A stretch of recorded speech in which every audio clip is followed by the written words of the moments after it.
जय श्री कृष्णा दोस्तों। हर हर महादेव। कैसे हैं आप सब? स्वस्थ और सुरक्षित होंगे। दोस्तों, आप शायद नहीं जानते होंगे, जो इस बार वैशाख मास का गुरुवार आ रहा है, बहुत ही अलग संयोग लेकर आ रहा है। बहुत सारे संयोग अपने साथ लेकर आ रहा है। आप सुबह जब स्नान के लिए जाएं, अपने स्नान के जल में चुटकी भर हल्दी अवश्य डालें। आप गुरुवार का व्रत करते हैं या नहीं करते, एक अपने आप में अलग बात है, लेकिन गुरुवार के दिन आप स्नान कर कर पीले वस्त्र अवश्य धारण करें और भगवान विष्णु की, माँ लक्ष्मी की अर्चना पूजन करें। भगवान विष्णु को पीले पुष्प समर्पित करें। और जो मैं उपाय बताने जा रही हूँ दोस्तों, आप अवश्य कर कर देखें। यदि आपके यहाँ केली का पौधा है, आप उसमें थोड़ी सी हल्दी समर्पित करें और एक सिक्का, 1 रुपए का जो सिक्का होता है वह, या 10 रुपए का पीला जो सिक्का होता है, आप कोई भी मनोकामना ले लें। मन की जो भी इच्छा है, आप सुबह पूजन करते हैं तो सुबह करें स्नान के बाद, और नहीं तो आप शाम तक भी ये कार्य कर सकते हैं, किसी भी समय कर सकते हैं, बस शाम होने से पूर्व आपको यह कार्य करना है।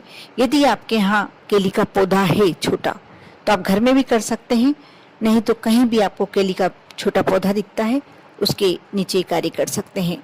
आप सबसे पहले केले के वृक्ष को प्रणाम करें, चुटकी भर हल्दी केले के वृक्ष में, पौधे में समर्पित करें, जल समर्पित करें। उसके बाद थोड़ा सा गुड़ समर्पित करें। गुड़ का मतलब होता है आपने नैवेद्य लगाया है, क्योंकि कहते हैं केले के पौधे की जड़ में भगवान विष्णु का वास होता है। आप उनका ध्यान करते हुए ये कार्य करें।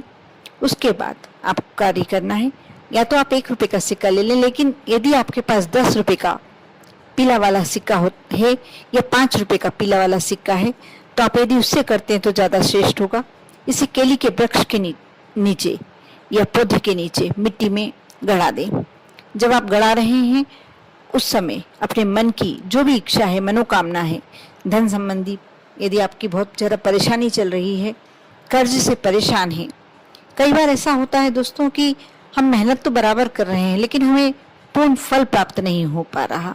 यदि आपके साथ भी ये समस्या है तो आप ये कार्य अवश्य कर कर देखें। आप केले के पौधे के जो मिट्टी है, जड़ के पास पीतल का जो पीला सिक्का आता है, 5 रुपए का, 10 रुपए का, यदि दोनों नहीं है तो आप 1 रुपए का सिक्का भी गड़ा सकते हैं। उस समय अपने मन की जो भी इच्छा है वहाँ हाथ जोड़कर केले के पौधे के सामने अपनी इच्छा बोले मन ही मन। उसके बाद थोड़ी सी हल्दी, जिस समय आपने सिक्का मिट्टी में गड़ाया है उस समय उसी स्थान पर चुटकी भर हल्दी अवश्य डालें और एक घी का दीपक लगाकर थोड़ी देर ओम नमो भगवते वासुदेवाय का मंत्र का जाप करें और घर आ जाए। यदि घर में आपके केली का पौधा है तो आप अवश्य कर कर के घर में भी कर सकते हैं, कोई प्रॉब्लम नहीं है। आप यह कार्य करें। उसके बाद आप एक हल्दी की गठान घर में आकर, यदि मंदिर में कर रहे हैं तो भी आपको घर आकर ये कार्य करना है। यदि आप घर के मंदिर में कर रहे हैं या घर में केली का पौधा है आप अपने घर में कर रहे हैं तो भी आपको घर में ही ये कार्य करना है। एक हल्दी की गठान आपको लेनी है और उसे घिस कर, उसे थोड़े से गंगा जल, यदि आपके पास कोई भी श्रेष्ठ नदियों का, पवित्र नदियों का जल है, आप उसमें थोड़ा सा जल डालकर और घिसें और उसका तिलक सबसे पहले भगवान विष्णु को, उसके बाद माँ लक्ष्मी को, और उसके बाद अपने मस्तक पर थोड़ा सा हल्दी का तिलक लगाएं। उसे दिन भर लगे रहने दें। ऐसे अपने आप मिट जाए कोई बात नहीं, लेकिन आपको साफ नहीं करना है। आप चेहरा धोते हैं उस समय मिट जाए कोई दोष नहीं है। बस आपका यह कार्य पूरा हो गया। अब जब हल्दी का तिलक लगाते हैं, यदि आप चाहते हैं कि आपको हर जगह मान सम्मान मिले, और गुरुवार के दिन आप ये कार्य करना शुरू भी कर सकते हैं, और वैशाख मास से आपने ये कार्य शुरू किया, आप देखेंगे कि आप जिस क्षेत्र में चाहते हैं वहाँ आपकी उन्नति होने लगेगी, आपको मान सम्मान मिलने लगेगा। और यदि लक्ष्मी संबंधी, धन संबंधी कोई परेशानी आपके जीवन में चल रही है तो अवश्य वह सब परेशानी दूर हो जाएगी। आप मेहनत करते हैं तो, क्योंकि आपको मेहनत तो करना ही पड़ेगा। बिना परिश्रम हमें कुछ भी नहीं प्राप्त होता।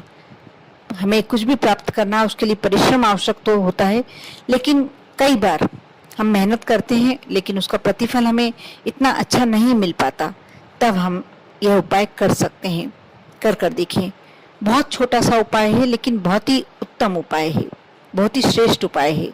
आप जब करेंगे जब ही जानेंगे कि यह आपके जीवन में कैसे चमत्कारिक परिवर्तन लाता है। कर देखें। आप पर और आपके पूरे परिवार पर माँ लक्ष्मी जी की कृपा हमेशा बनी रहे। भगवान श्री हरि विष्णु की कृपा हमेशा बनी रहे। ओम नमः शिवाय।